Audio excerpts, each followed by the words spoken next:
Good day and welcome to your news bulletin with myself, NAMHLA, right here on your home of Black Entertainment. It's great to have you with us. Thank you so much for tuning in. Let's get straight into it. Here are your news bulletin. First story, KZN school refuses to admit 16-year-old girl because of tattoos. ANC candidates in Eastern Cape must pass leadership courses. And then the next story, KZN men arrested for mother's murder. And then we've got farm evictions still carrying on. And KZN cops arrest 18 drunk drivers throughout the long weekend. And debt relief plans still not enough for students. And then our last story, Metro to officially object to Minister of naming different provinces in the Eastern Cape. Let's get straight into our news bulletin.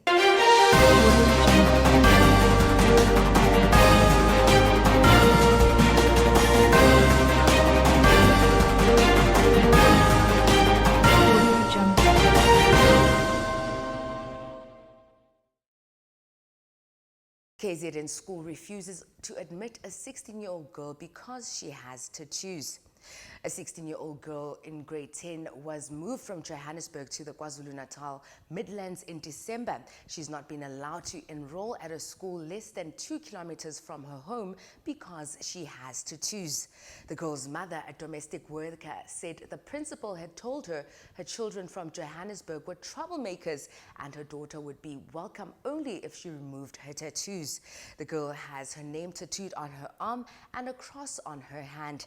The mother, who cannot be named to protect the child's identity, has now, with the assistance of the Legal Resources Centre, launched an urgent application in the Pietermaritzburg High Court against both the principal and the MEC for Education.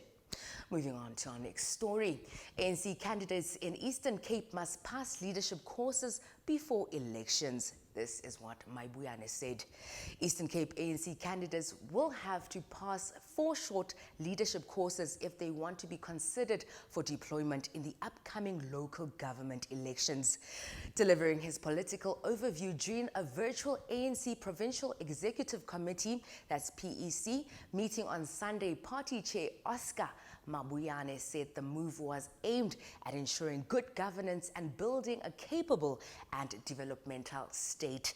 Candidates will go through the OR Tambo School of Leadership before consideration for council seats. Our next story, KZN man arrested for the murder of his mother. A 30-year-old KwaZulu-Natal man is expected to appear in court on Tuesday after he was arrested for the murder of his mother, aged 53. In a statement on Monday, police said the man was arrested on Saturday for the murder of his mother, who had been reported missing on December 26th in the Luganda area west of Durban. It is alleged that the victim was last seen on December 23. Community members started searching for the missing person after it was reported to the police. On December 29th, members of the community continued with the search, which led them to the long drop toilet, which is situated in the deceased's yard. They discovered that there was sand covered on the already functioning toilet. Our next story, farm evictions by government officials cost debt of 2 billion rands. The latest Auditor General's report shows the eviction of farmers from their profitable farming counterparts by rogue government officials has resulted in claims of more than 2 billion rand against the Department of Agriculture, Rural Development and Land Reform. Farmers who have lost hundreds of thousands of rands as a result of the evictions have told the Business Day that the dubious eviction orders go against government's plans to release 700,000 hectares of state land on 30-year-old leaseholds to black farmers. Our next story, KZN cops arrest 18 drunk drivers during the long weekend. At least 18 people were arrested in KwaZulu-Natal for drunk driving over the long weekend.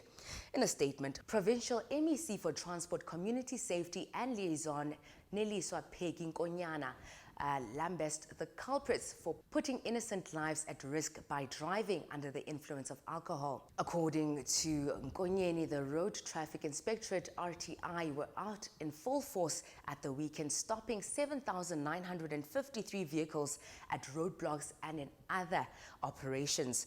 A total of 672 written charges had been issued to motorists, while 51 vehicles were suspended and 136 motorists were charged for driving without a driver's license.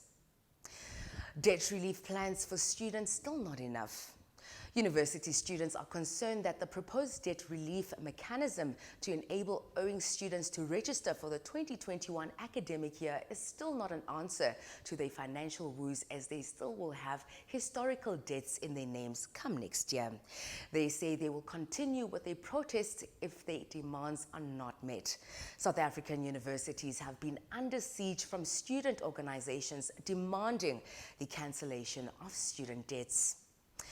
Moving on to our last story. Metro to officially object to Minister over Gqeberha Kariga names.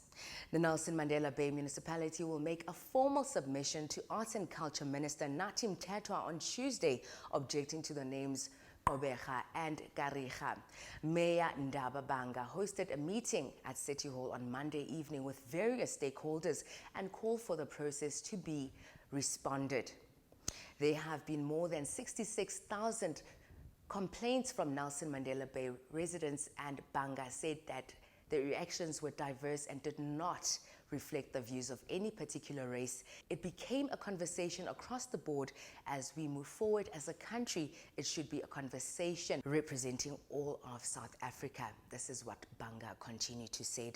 Unfortunately, that's all we have time for. Please continue to watching the rest of your Black Entertainment TV right here on your favorite station. My name is NAMHLA, signing out from Johannesburg, South Africa. Please do enjoy the rest of your viewing, and remember, you can hit us up on our social media pages. We do appreciate you reaching out to us with your comments, of course, and your suggestions. Highly appreciated. Stay blessed. Continue to enjoy the rest of your viewing.